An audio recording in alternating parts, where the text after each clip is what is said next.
Hi everyone. Welcome. Welcome to today's episode of Backstage Spotlight. This is brought to you by the Mouthfuls community. I'm Y with a question mark and I'll be our host today. We're diving into a topic that we've all likely encountered. Handling tough personalities with a tact. Whether it's dealing with aggressive behavior, manipulative tactics, constant negativity, or even those infamous Karens and self-proclaimed alpha males, we've all had moments where navigating these situations feels sticky. And in today's conversation, we will explore these challenges head on, sharing real experiences and practical tips on how to handle them with grace.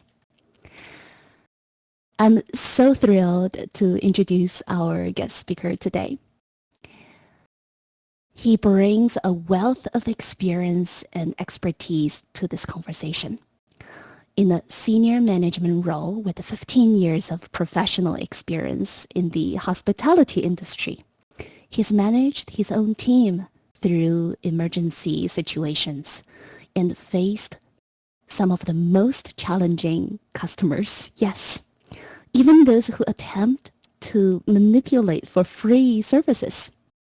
On top of that, he's also hosted over 160 public speaking events right here at the Mouthfuls and has made a lasting impact as a moderator, keeping our community safe from toxicity.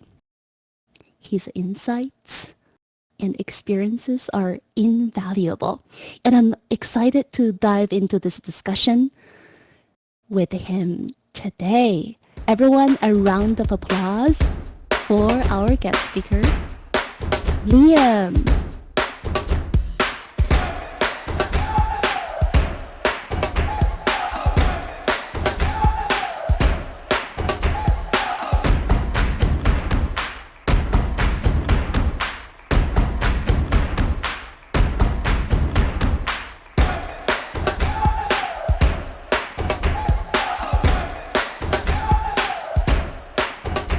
Hello. Hi.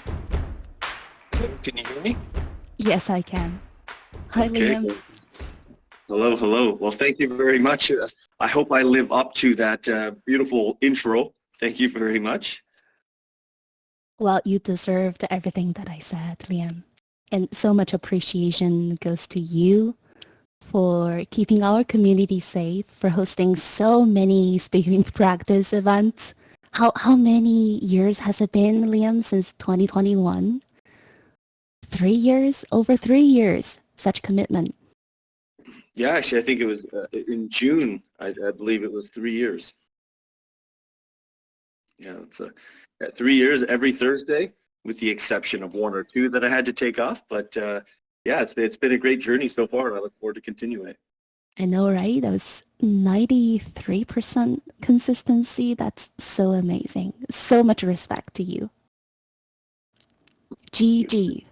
One of the audience members, Dev, our top helper, says GG.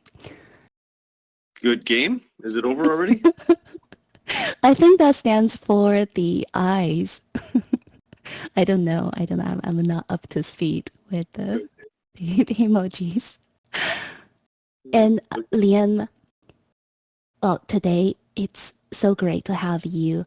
I know that you work in a profession that you have to handle tough personalities, sometimes toxic personalities with professionalism.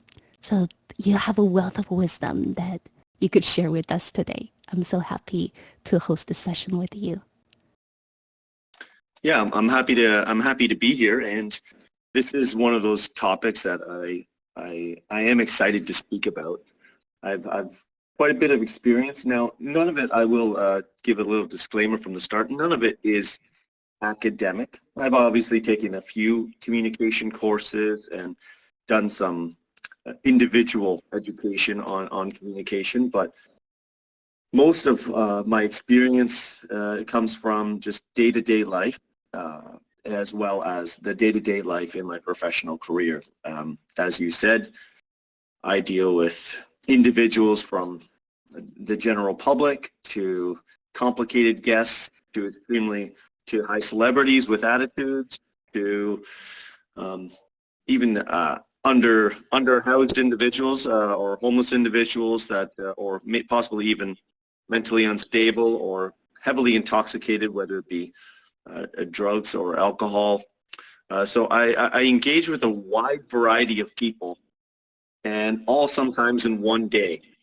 So being able to switch back and forth and recognize the conversation that you're in and what strategy or tactic to use in those individual strategies is something that I have to employ every day. So I've got a lot of practice at it, so I'm looking forward to sharing some of my experiences.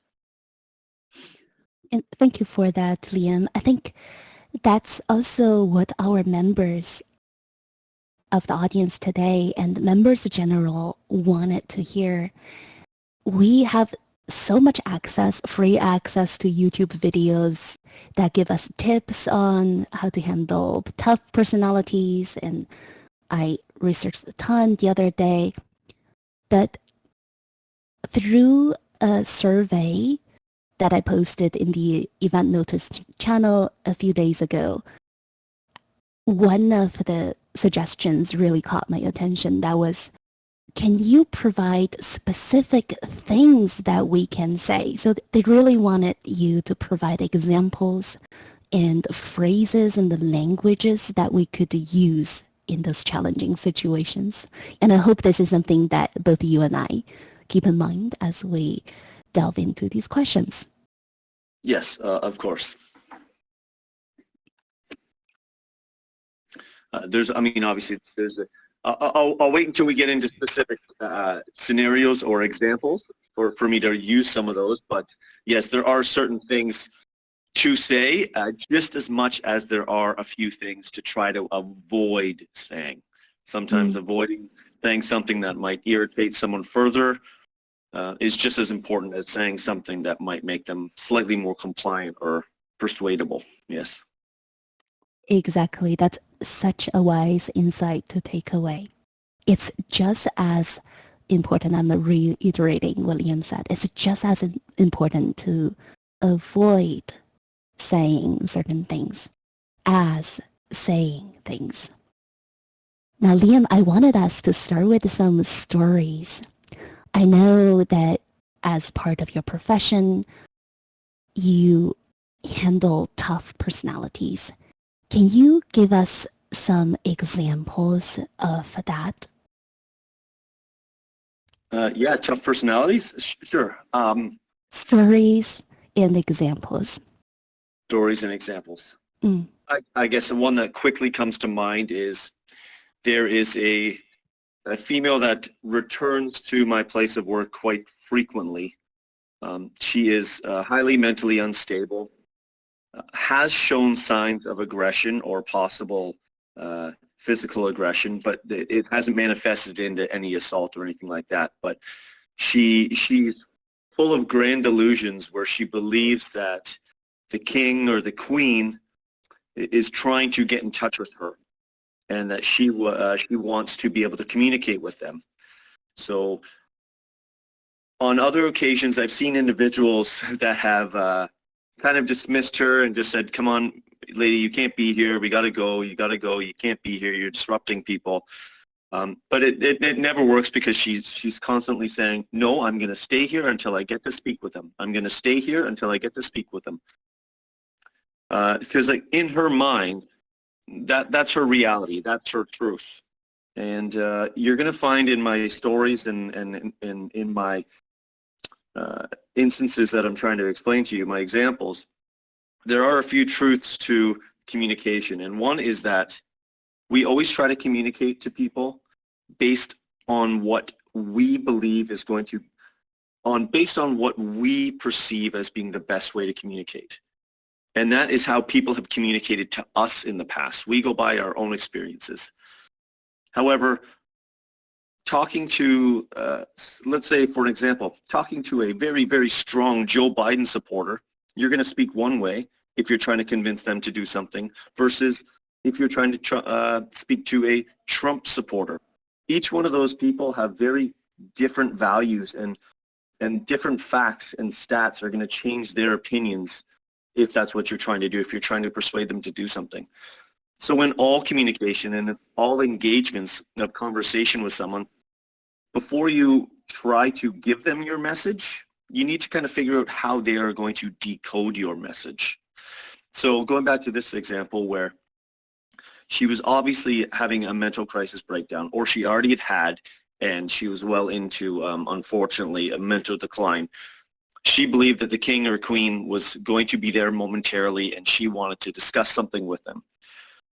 How I approach her and how I have approached her on multiple times is I buy into it. I speak to her like she's normal and like she's speaking a normal thing. And I'm like, you're right. He was just here. Unfortunately, he had a bunch of meetings downtown and he had to leave. Is there a message I can give him, or perhaps a letter you would like to write and you can give it to me and I can make sure I get it to him? Because I wouldn't want to waste your time. I know your time is very valuable. So by saying, I know your time is very valuable, you're acknowledging that, you know, you respect that person, you're treating them with dignity. And she like immediately diffused. She was no longer upset. She was disappointed that he wasn't there and that the king wasn't there and she couldn't speak to the king himself. But I allowed her to sit down. I got her a pad of paper and she wrote a note. It took her maybe 5 or 6 minutes. She wrote a quick note and she made me promise that I would deliver it to the king. And I said, I most certainly would, ma'am. I apologize he's not here to speak with you. And we were able to walk her. We were able to walk her out the door in a matter of less than 10 minutes. However, prior to my arrival there, members of the company had been trying to speak to her, and she was getting loud. And other guests were turning and watching the interaction because she's screaming and yelling because she's not getting what she wanted.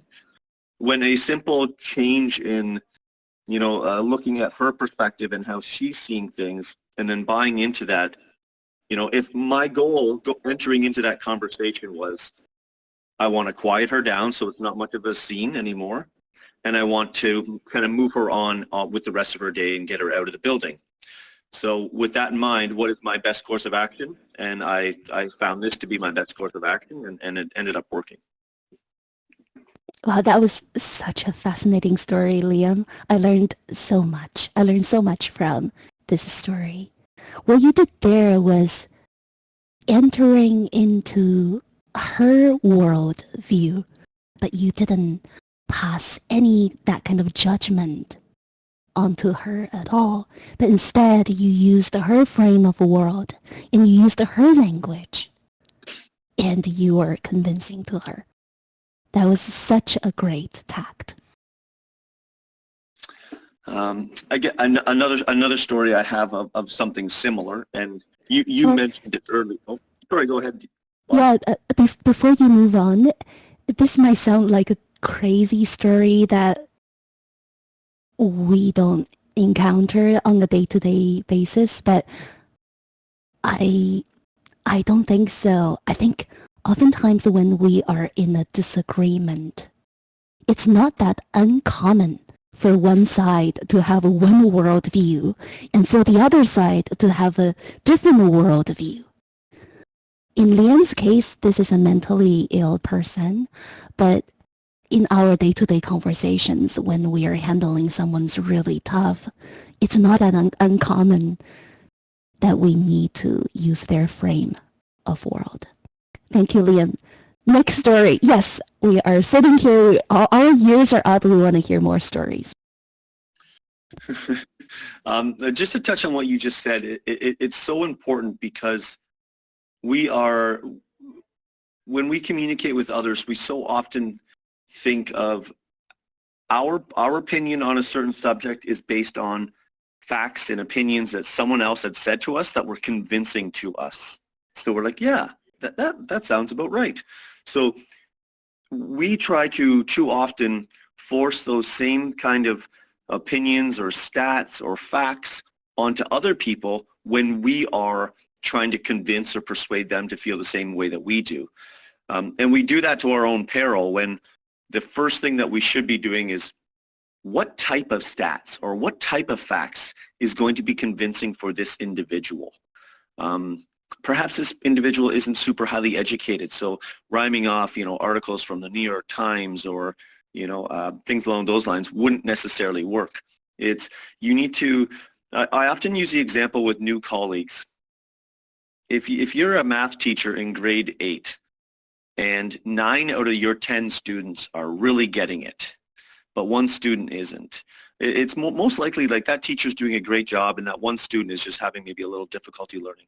But the teacher's going to need to change his approach to that one student. Now, on the other hand, if you have 9 students that are doing terrible and you have one student that's doing great, it's very, very likely that the teacher isn't doing a great job at explaining his message, or he's not explaining it to those 9 children in a way that they can understand. And all communication is like that. We need to kind of really look at the perspective from the other individual to see what is going to work when we're speaking with that individual. Not what worked on us, but what worked on them, or what we think will work on them. And that leads me into, you mentioned earlier alpha males. And I have a kind of funny story about a group of alpha males came into this one, it was a restaurant that I was working at, and there was 4 or 5 of them, and it's not a loud, robust restaurant. It's a very calm and kind of tranquil restaurant. And these 4 males were being so loud and obnoxious, like burping the alphabet because they thought that was cool and fun, ordering shots and slamming the glasses down on the tables, things along those lines. The bar manager had already gone up to the table and tried to, explain to them that guests around them were complaining and that they were being too loud and that they were being rude. And as you would think, the guests responded with, you know how much money I'm paying for these drinks? You know how much money this bill's going to cost us? Are you trying to get rid of us? He was instantly, and he's like, and, he made a few comments in regards to the bar manager's stature. He's like, what, you're going to tell me what to do? So they approached me and asked if I would try to speak with this table of 4 males. And the first thing I did was I stood back and I watched. I wanted to see which one I thought was kind of the leader of the group, the boss, the alpha of the alphas, I guess you would say. And once I kind of distinguished who I believe that individual to be was, I approached the table and I said, gentlemen, how are we tonight? What are we celebrating? And I was trying to be just as loud as them, just to kind of, get in with them. And then they started telling me that they just got back from watching a football game. I was like, okay, but not a American football, an actual a soccer game. They're at a TFC game. Right away, I went to the male. I was like, hey, brother, can I talk to you just for a quick sec? And he's like, yeah, sure. I'm like, wow. And then as soon as he stood up and he walked over, I'm like, holy smokes, you're a big dude, eh? Wow, you're huge. This gentleman was a big, large guy, but alpha males typically enjoy hearing compliments about themselves, maybe their size, how intimidating they are, that it kind of disarms them if you compliment them on those types of things. If you complimented him on his shoes or his hairstyle, I'm not sure that would get the same effect, but complimenting them on something that they're proud of and they perceive as being a strength, such as their size, it seems to work. And I'm like, man, I really need your help. So at this point, I'm kind of asking him for help. I'm the weak person. He's the strong person. He's going to help me. So I'm trying to change the dynamic from me coming in to try to tell him to do something to me coming in and asking for his help in doing something that he has control over because he's the alpha male. And I said, I respect the fact that you guys are here and you're celebrating. It's great. I've been here with my buddies before having drinks as well. But there are a bunch of people around here. So I'm wondering, I know those are your boys and you look like the kind of the boss of those guys. Do you think you could help me in just keeping them a little quieter so that the other people around you aren't so upset? I mean, I don't get why they're being upset, but do you think you could help me out with that? And then he put his hand on my back and he patted, I got you, bro. I got you. And he went back to the table, he sat down, and he literally said, okay, guys, shut up a little bit. You know, he's still trying to assert his dominance now over his friends. That worked for about half an hour, so I guess the story isn't super great. They were quiet for about half an hour, and then they got loud again, and they eventually left. But it was in a situation where you have an alpha male like that, or I'm going to speak to Karen's probably later, but an alpha male, try to disarm them by seeking their assistance. Put yourself in like a lower position so that they don't want to feel like they can pick on you. You've already established that they're the big strong person, and they can do what they want. And what they want to do is they want to help you solve whatever problem you have. That's how I address situations like that. How I've learned so many things from this second story, how you handled a group of alpha males. One, I learned to observe who is that alpha among the alphas that has the most influence. And two, to disarm by using compliments, by putting yourself in a lower position, putting them on a pedestal, and by asking for help. And then the third thing I noticed what you did was showing respect. And once they feel respected, that respect could motivate them to do your work, Liam. That was amazing. I wish I would say that works every single time, but it doesn't. You're going to be involved with some conversations with people like that are just unreachable, whether it be the amount of alcohol that's in them or what have you. But for the most part, if they're in a semi-lucid state of mind, you can convince them and persuade them to work with you, not for you. Yes. I love the caveat at the end. And there is a question from the comment section as well, what to do when it doesn't work. I hope that we could have the time to prescribe for all of the situations, this is what you do. But, you know, Liam, my experience is that we are required to think quickly on our feet and improvise. And that's why the skills of thinking quickly and improvising, improv, all of that is so important nowadays. Yes, I totally agree. Would you like me to address that question? What happens when it doesn't work? Yeah, absolutely. Well, obviously, as in all situations, they're very subjective to the situation that you're in. If you have multiple managers that can stand with you, or multiple individuals that can stand with you, or if you have the ability to move the guests around them, you can always do things like that. If you feel, but for me, the number one issue when conversations like that don't work is safety. For my own safety, for the safety of those around me, and even for the safety of those that I'm engaging with. In this case, there was another table of older individuals, older males, that were getting very fed up with these 4 alpha males and the way that they were speaking. And I could see the anger in them rising just as much. So I really wanted to diffuse the one table so that I didn't have to diffuse 2 tables, if there was an engagement between them. However, sometimes it is as simple as saying, okay, sir, I apologize for this, but if you're not going to be able to help me out, we will just have to notify the police, and they'll escort you out, or we're going to cut your service off. We want to continue serving you. We recognize that you guys haven't overindulged, or you're not too intoxicated. We do want to keep serving you, but if you continue down this path, unfortunately, we're not going to be able to serve you any longer.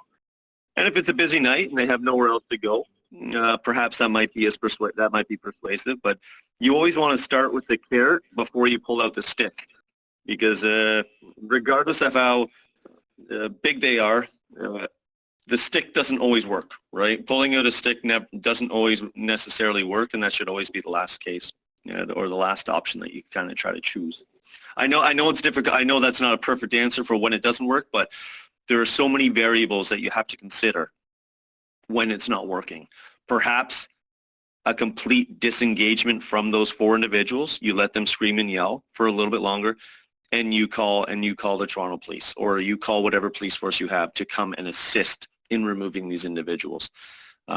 Or perhaps you have a security team, or a few bouncers of equal size.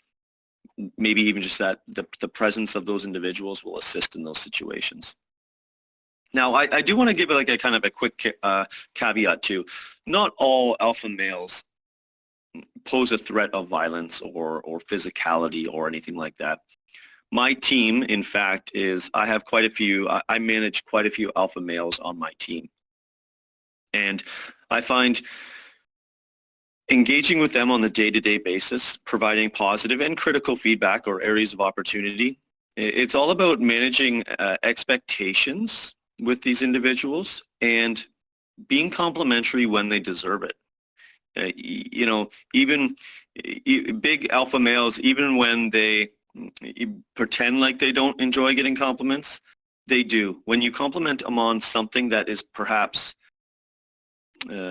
mental, or based on their effort, or based on an achievement or an outcome versus some physical attribute that they have, those aren't compliments that they get very frequently. So they're sometimes a little more meaningful and memorable to them. So what could be easy to compliment somebody on is their size. Oh man, wow, look at the size of your arms, or holy smokes, dude, you must lift. Those are things that these guys get all the time. But when you compliment them on something like, hey Billy, I really like the way that you engaged with that woman in distress the other day. That was you treated her respect, and you were still able to get her to do what you needed to do. The way that you spoke with her that was fantastic. I hope you can remember what you did there and apply that again, because that's a great lesson for people to learn from you. So I use that. I mean, that's not a tactic. That's just engaging with somebody that deserves to be positively recognized for something that they did well. Yeah, sometimes an authentic comment goes a long way. It does. Liam, I know you mentioned earlier briefly about Karens as well. Do you have a story for Karens? I've got 1,000 stories for Karens. Well, yes, this is. I also wanted to get on how to maintain boundaries well in a professional setting. How do you set that boundaries so that when we handle personalities that are like Karens, we can still remain professional? Yeah. Boundaries are, that's a unique question.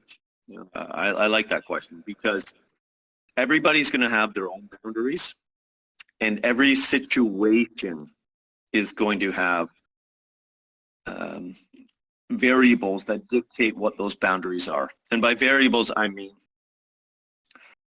are you alone in that situation? Are you engaging with this individual alone, and perhaps she has multiple friends? Or is it you have multiple people with you, maybe colleagues or other leaders or managers, and that individual is alone? Is there the worry of violence from this Karen? Is this Karen just an entitled Karen, or is this Karen like kind of off her rocker and not making any sense?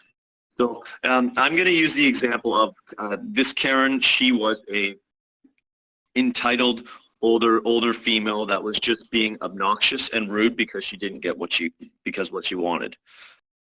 She was trying to check into this hotel that I was working at, and she expected an upgrade to a room, to a nicer room, because she'd stayed at the hotel a few times prior.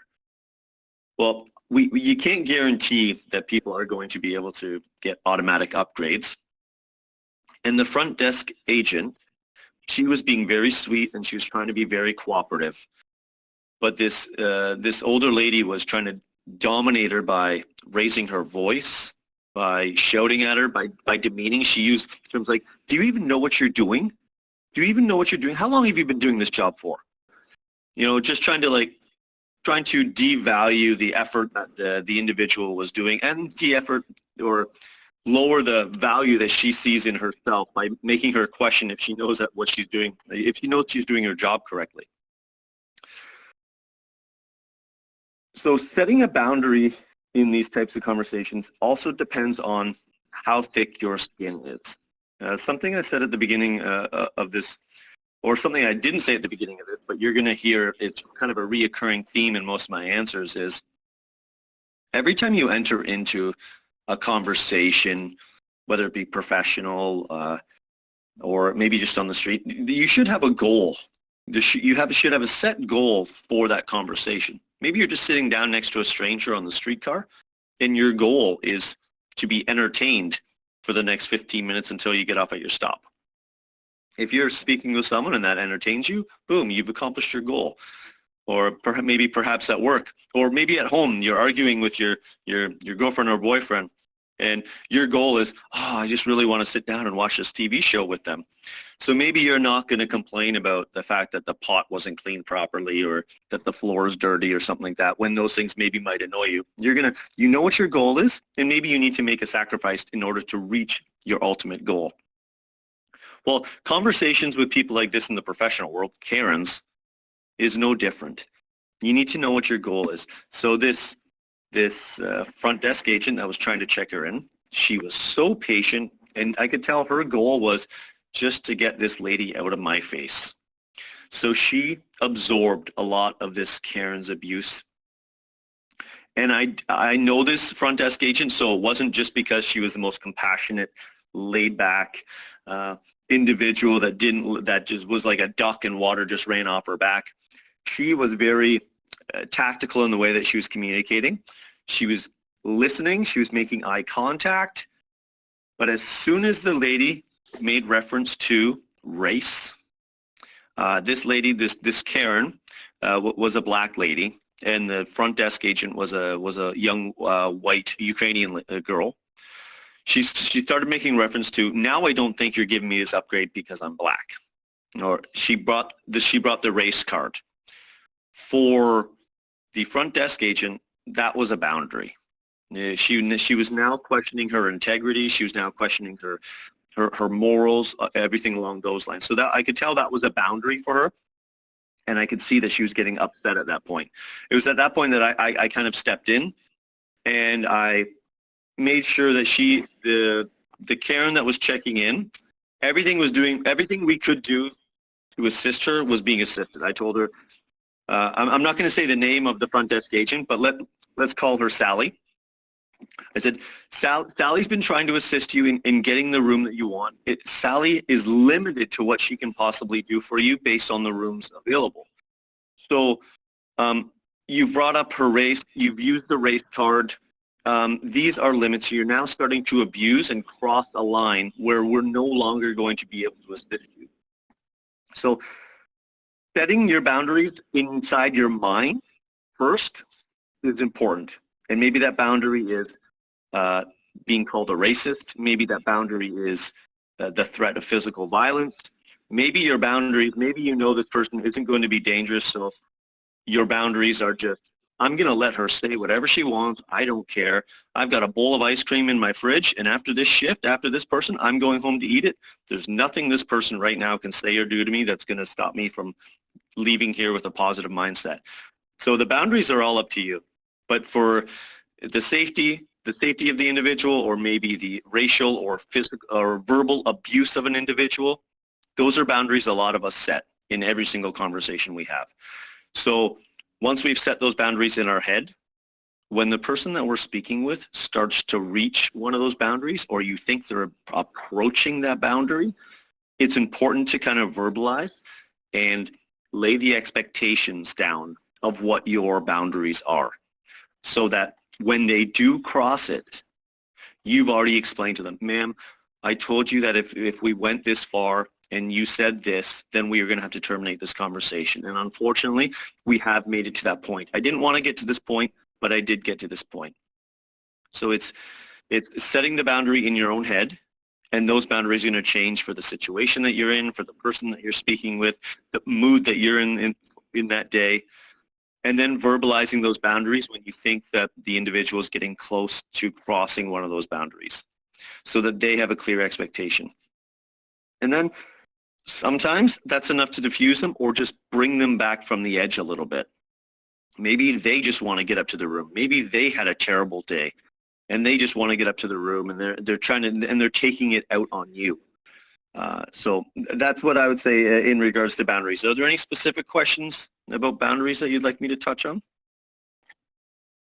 I really, really enjoyed. You almost covered all of the aspects. I especially love the example of Sally in your story, how she was able to put up a thicker skin for as well as within her boundary. And when that race card was shown, she's able to react with the way that's both professional and reserves her integrity. I love that story, Liam. Now, for the next section, everyone in the audience, we will give you an opportunity to ask question to Liam. Any specific questions that you encounter in your daily lives. And I would love you to type out your question in the side chat and also mention me. If we have too many questions, I will go by the questions that received a lot of emoji reactions that will get your question noticed. Before this event, a few days ago, I also posted an event notice and I collected a few questions in advance, Liam. Let's go through some of those. Okay, sounds good.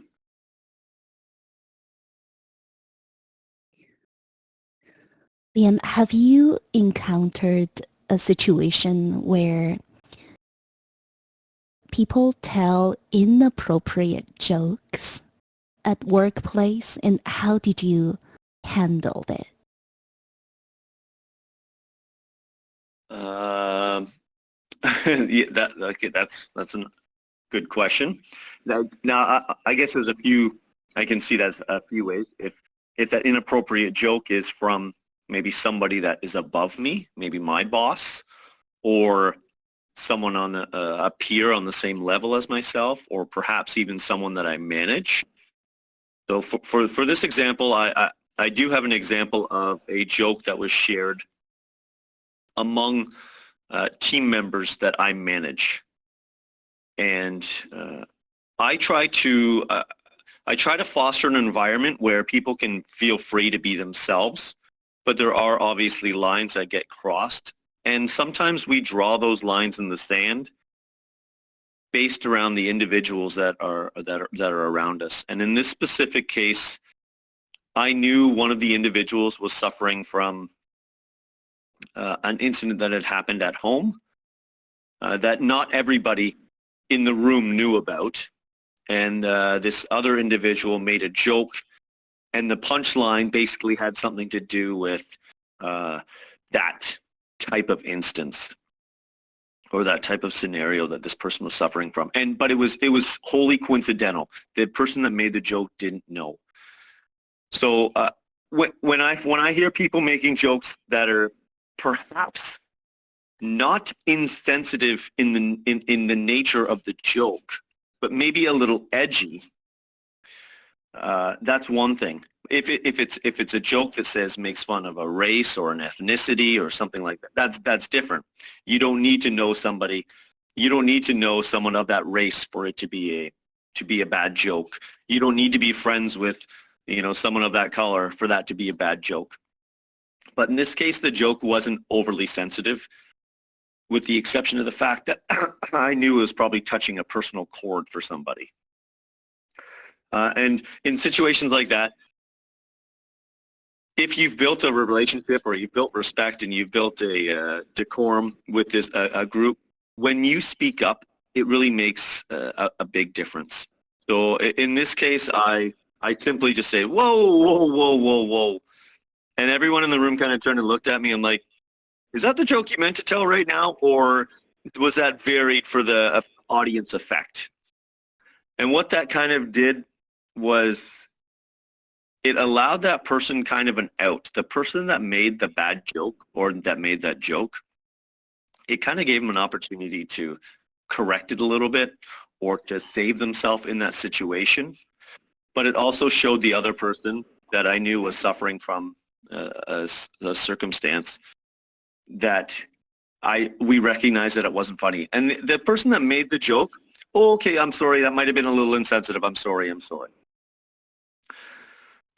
So that's one case where just even voicing, you don't have to turn that person into a monster in front of everybody for making that joke, or they might just get very defensive. But standing up and just saying, whoa, I don't know about that. That might be a little offside. That's sometimes enough just to let that person know that, oof, maybe I shouldn't have said that. That might not have been a good idea. Now, switching stories to, let's say if your boss makes an incredibly racist or immoral joke and that you don't find funny, this is going to be wholly up to you and wholly up to how you respond. But that has happened to me in the past. I was in a room with about 6 people. All of us reported to this one boss, and he made a joke. And I looked around the room, and there are 6 of us in the room altogether. 4 of the 5 people that listened to the joke were laughing. It was me and one other person that just didn't laugh. We just had strict faces. And people that were laughing looked around the room and they saw 2 of us not laughing, not even smiling. And they instantly stopped smiling and laughing. So what that showed to me was people, obviously, there's always that saying, don't outshine your boss, or don't make your boss look bad in front of others. We didn't overtly do anything. But it was obvious to the other people in the room that they too didn't find that joke funny, but they were looking for somebody else to follow to actually kind of do the right thing. And when they saw the simple act of not laughing or the simple act of not smiling, it gave them the courage to kind of do the same thing. Their immediate reaction was they laughed because it was their boss. But then when they saw 2 of us not laughing or not smiling, 2 of them instantly stopped as well. And it was just kind of everybody moved on. I'm not sure if anybody actually spoke to the boss about it or said, hey, that's not cool. You can't say things like that. But it gave the other people in the room just that little boost or a little bit of courage to not laugh at things like that. I mean, it's a small step forward, but sometimes in certain situations, you can't always hit a home run. You have to hit a single. Sorry for the baseball reference if there's no baseball fans. So that's how I would answer that question. Why? I love that story. I love that example. Going back to a point that you made earlier of not doing something is an action on its own. And sometimes it's as effective as doing something. And here, there's a spectrum of things that you could do or not do. So here, not laughing at a joke, not reacting to a joke is just as effective. Thank you for sharing that. I love that a lot, Liam. Now, there is a comment from the live audience, Dream, that received a reaction. In your professional experience, Liam, how do you approach interactions with individuals who are narcissistic, particularly those who believe they possess superior knowledge compared to others? And then there's a little PS, postscript, especially people who are superior to you.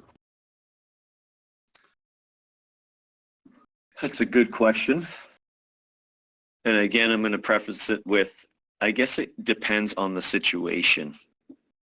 If the person's narcissistic traits don't affect me, meaning they're not giving me work to do and telling me how to do it, I typically let them be narcissistic, and I don't point it out, or I don't make light of it. Someone being narcissistic is often, they are really good at what they do, and they've had a lot of success doing it, and that's where the narcissism comes from, is the level of success that they've had based on the knowledge and experience that they have. And in that case, there's always something to learn from those individuals. And perhaps we dismiss their advice, or we dismiss their methods of doing things because we already labeled them as being narcissistic. And that's one side. And then the other side is perhaps this person is extremely narcissistic because they do have some insincerities, and some insecurities, and they hide those insecurities with being a little more robust and a little more out there and a little more loud and, to us, obnoxious. But let me address the first side first. I do have experience with dismissing someone's knowledge and experience because of how narcissistic they were. I had a boss a few years back, and I always only saw, he was my boss's boss. I only ever saw this individual in large groups, and I never really sat in a meeting or in a profit and loss conversation or anything along those lines. So I only saw his outward narcissistic character that he put on, the show that he put on for everyone else to see. And I remember I was in a meeting with my boss and him and his boss, this is an individual that I'm referring to. Well, let's call this gentleman Eddie. And Eddie, in this meeting, he was succinct, he was confident, and what I realized was he really knew his stuff. I was shocked at how much knowledge this individual had, and how thorough he knew the business, and how thorough he knew my role and what was expected of me, even though I'd rarely even really talked to this individual. So from there, that kind of changed my opinion. I was always of the other mind, where the narcissistic people are really individuals that just have some insecurities, and they're trying to cover them with being too confident.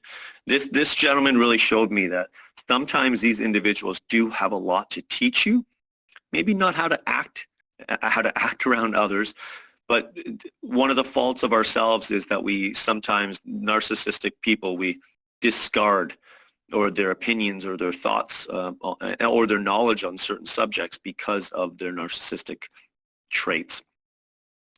So dealing with those individuals, if you find yourself dealing with someone that you actually semi-respect based on the fact that they know what they're doing, and they've been doing it for a while, and they have a ton of experience, well, maybe you just have to take that sometimes. Maybe you just need to absorb it, and don't let it get you angry. Be patient. Listen for the tidbits of information that will actually benefit you. If this person's narcissistic, it's not a zero-sum game. If this person is being extremely narcissistic, but it's not making you look bad, it's not giving you more work, it's not affecting you in any other way other than the fact that this guy's kind of maybe really annoying towards you, then there's really not much that you need to do. It's too often we base our actions on how we feel, as opposed to maybe some logic and reason. And I realized I had let that happen to myself too many times. And now when I'm engaging with this individual, I have a much easier time ignoring the narcissistic things he might say about himself, or how often he talks about his clothes and dates he's been on, things like that. And I just kind of zone in and focus on when he's actually talking about the details of the work. So that's how I kind of deal with those narcissistic individuals. And that's the relationship with this individual is now so much more constructive and productive. It is, and we've had some really good back and forths. And he, once I started treating him with a level and asking him, thought-provoking questions or asking him for advice on specific topics and projects I was working on, that the relationship slowly, not fully, but it slowly did transport into a relationship of more professional work conversations where his narcissism doesn't come out as often. I find the super narcissistic people are more so with individuals that they don't know or with the general public. But once they get to know somebody, it typically tempers down a little bit or tapers down a little bit. Thank you for that answer, Liam. Well said. Let's move on to a different. When and how do you decide when to engage and when to step back during a confrontation? Oh, again, I'm going to say every situation and circumstance is different. If you're the first, it's always great when you're in a difficult conversation. Sorry, excuse me, I'm going to cough. Me too. I've been coughing and I know. A lot of us are having a cold these days. It is when you're in a conversation or de-escalating a situation or there's a confrontation and you're the first line of defense, maybe you have 3 lines of defense behind you. Maybe you have a supervisor behind you and then that supervisor has a manager and then that manager has a director. So when you're at that first line, if you're that first line, it's not as crucial for you to solve the problem, but it is crucial for you to recognize what your limits are in terms of providing a solution to this individual. You listen. One thing we often do when we're in these situations is we interrupt people because we're trying to defend our own position. I found in my experience, letting someone talk ad nauseam until the point where they almost tire themselves out, that is truly, when they tire themselves out, that's truly going to be the only point where they actually listen to you. If you interrupt them or you jump in maybe a little too early and they don't feel like they fully express their opinion, their emotions, and the stats and facts that are backing up their position, and then you might come across as being defensive as opposed to someone that is trying to assist. If you have the patience and you have the ability, maybe you don't have the time because there's 20 other guests or clients in line behind, so you don't have all that time. So maybe passing it off to your supervisor next is best for the situation that you're in. But if that's the only guest, let them talk ad nauseum until they're done talking.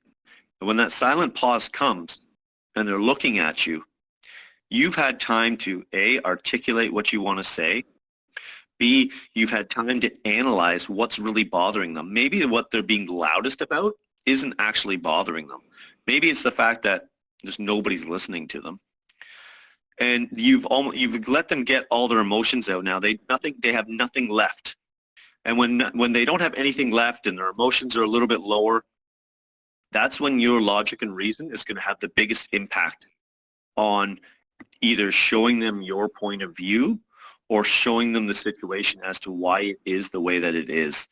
And then if at the end of all of that they still just want to scream and yell, then you pass it off to your next manager. But I think your question was, when do you disengage? If there is zero ability to compromise based on that individual, we all have to be self-reflective and recognize that sometimes we don't contribute to conversations all that beneficially or advantageous to the actual conversation ourselves. If you feel like you've done everything you can, you've been as patient as you possibly can, and you're still not assisting, perhaps you need to back out and bring somebody else in. Now that second person that's coming in, the first person may or may not have the energy left to explain everything over again. So that person is going to be able to deal with that individual probably in a much quicker way. The only exception to the rule, I would say, is when you're to disengage with somebody, if the mere sight of you, perhaps you have a reputation, sorry, not a reputation, you have a relationship with this individual where you've had confrontations with this individual in the past or multiple times, the mere sight of you might regurgitate some of those emotions that this individual felt in previous times. So you removing yourself from that situation and allowing a peer to come in and assist that has zero relationship with this individual and zero negative energy with this individual already is very important in situations like that. You often see people just yelling back and forth at each other for 20 minutes, nothing happening, and then somebody else walking in, that first person walking away, and then you just see it, oh, it calms down, the voices drop, I really want to help you, how can I help you? And then they kind of, there's a little more back and forth in that regard. Does that answer your question? Yeah, I think so. The new person that comes in brings a new sense of neutrality and also signals the removal of the first person. So I love that answer a lot. This is going to be the last question that we'll be addressing today. Thank you so much, everyone, for listening from the beginning and for sticking around. Thank you for all of the amazing chats on the side. If you are getting so much value out of this conversation, let's all give Liam a round of applause. I have learned so much from this event, and the most that I benefited from is all of the specific examples, stories, and specific things that we could say. This is such a valuable experience. Now, like the last question.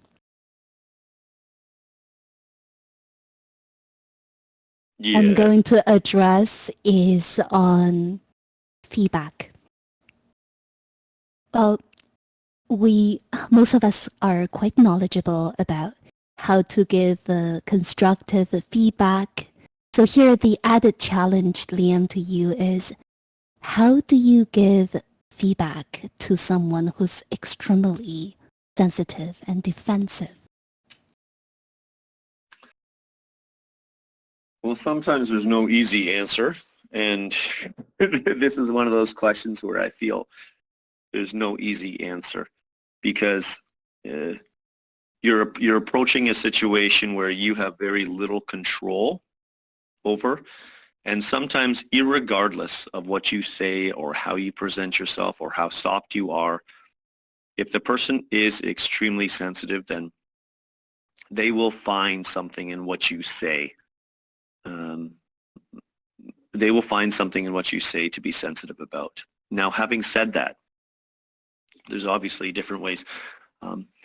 I do have one or two people on my team that are sensitive individuals that I coach and I try to mentor. And when you recognize that, it's important that maybe one of the first times you have a conversation with them, or the first time that you have a conversation with them in which you are coaching or you are mentoring or you are providing feedback on areas of opportunity, it's important to ask them what their expectations of that feedback are. So what do you hope to get from the feedback that I'm about to provide you? So it switches the tables so that they are forced to kind of look internally and say, okay, well, I could handle this, but I can't handle that. I need positive reinforcement before you give me negative. And a perfect example of this is one of my colleagues, he specifically told me in one of my feedback sessions that I don't give him enough positive feedback for actions he's taken or efforts he's underdone or projects he's worked on. And I am very forthcoming with my positive feedback to colleagues of mine. In this case, what he was telling me was he needs more than what I'm giving him. And I thought I was giving an adequate amount to most people. So this made me, this told me that I didn't read this person correctly. As his leader, I did not read this person correctly, and I wasn't providing to him something that this individual needs to survive in the working environment that I'm trying to create, or the atmosphere. So I straight up asked him, like, would you like me to compliment you more on your work and provide you more positive feedback on a routine basis? And he straight up said, yes, I think I need that. So sometimes the sensitive individuals that we work with or we live with, they recognize and I don't want to say it's a weakness. It's not a weakness at all. They recognize the individual needs of themselves. And if they're able to articulate it, and if you're patient enough and calm enough to listen and to accept it, they will tell you what they need. And they will tell you how they need it to be delivered. And in this case, this individual did. Now, obviously, that isn't always the case. So sometimes people, want you to be a mind reader and want you to know exactly how to deal with that specific individual, and they're not ready to tell you. And then you could always fall back to I'm sure everybody's heard of the sandwich technique.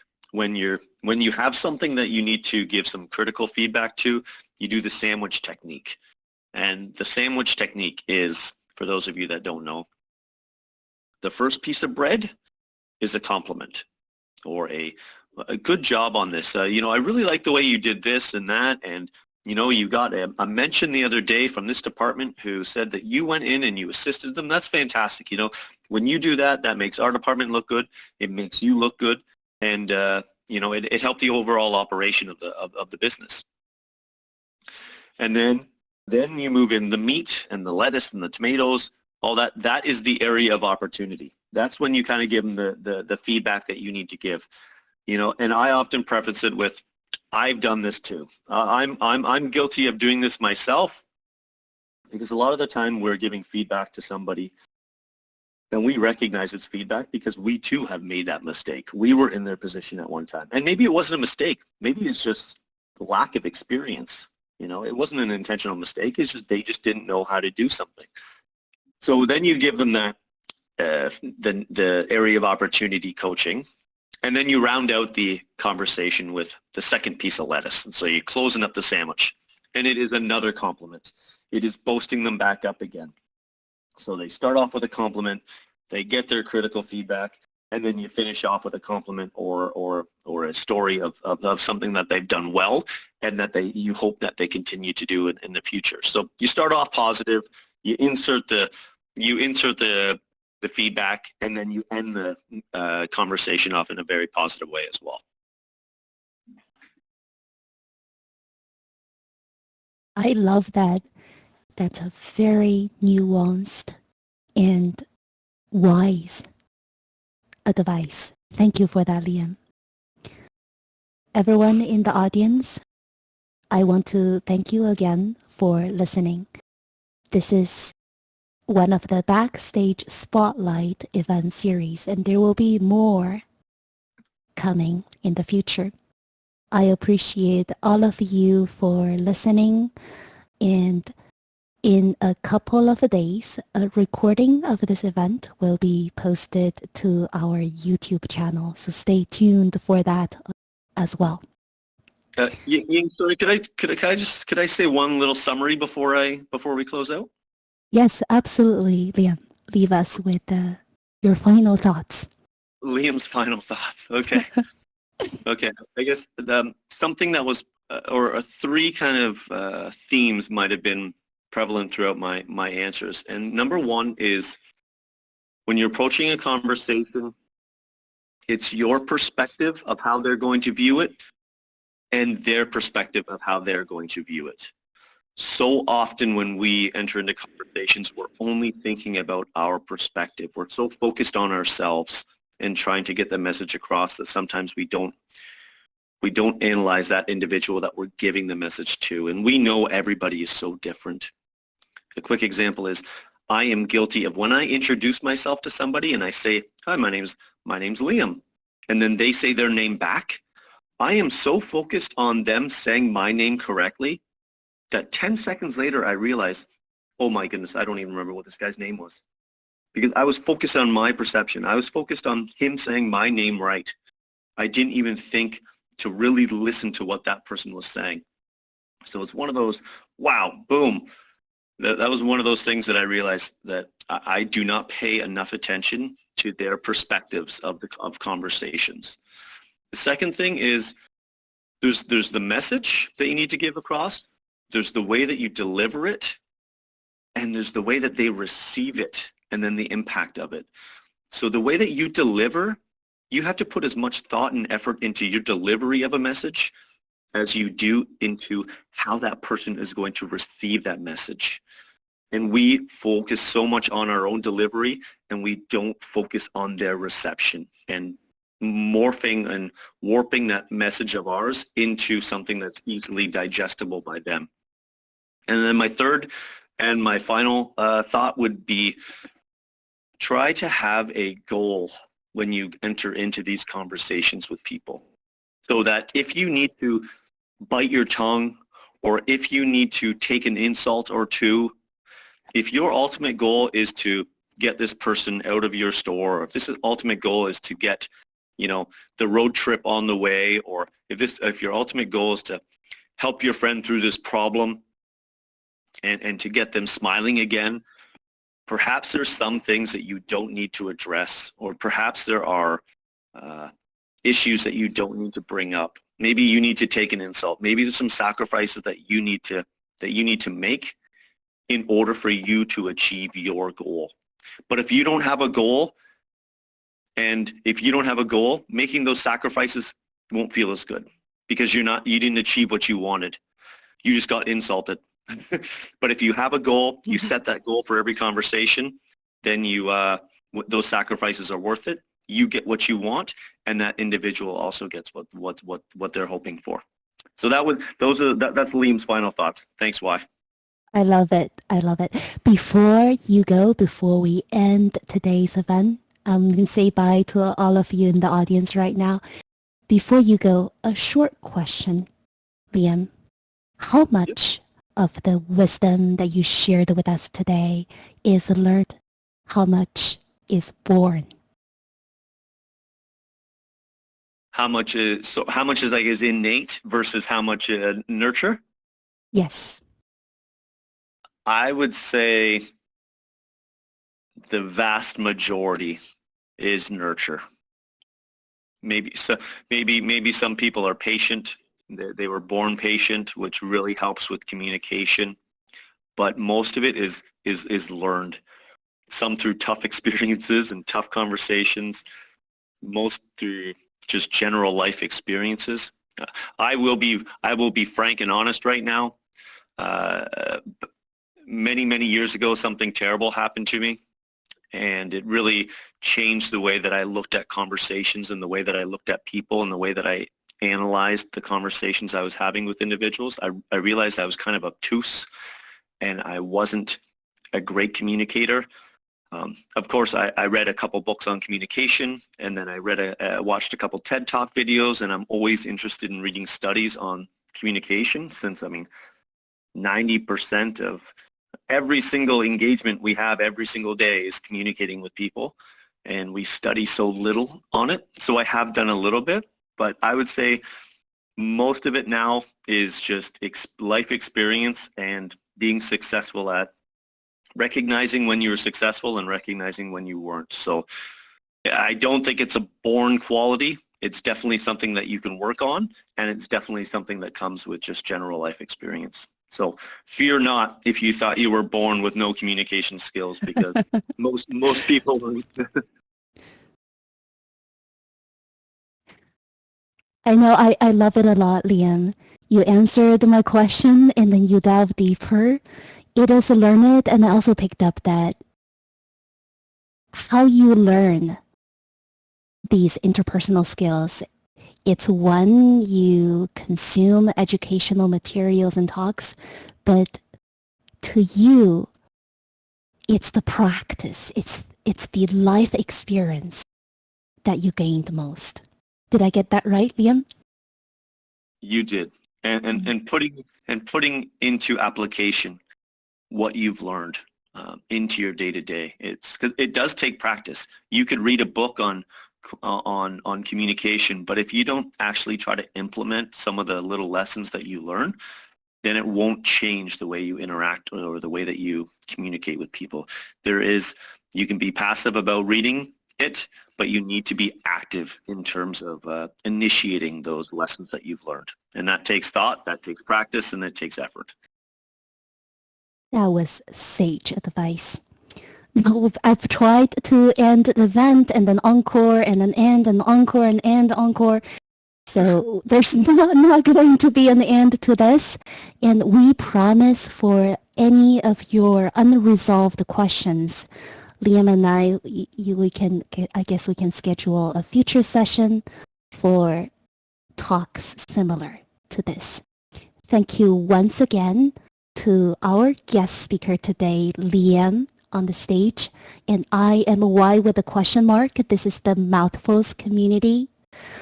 A few shout outs to honorable roles among audience members. We have Dev Chiki, one of our helpers, Fiona, who just joined us, one of our top hosts, and MPOG helper, Dean, one of our newest additions to the host team, and everyone else who has been listening from the beginning. Thank you so much for joining us today. With that, I hope you will all have a nice rest of the day. Bye.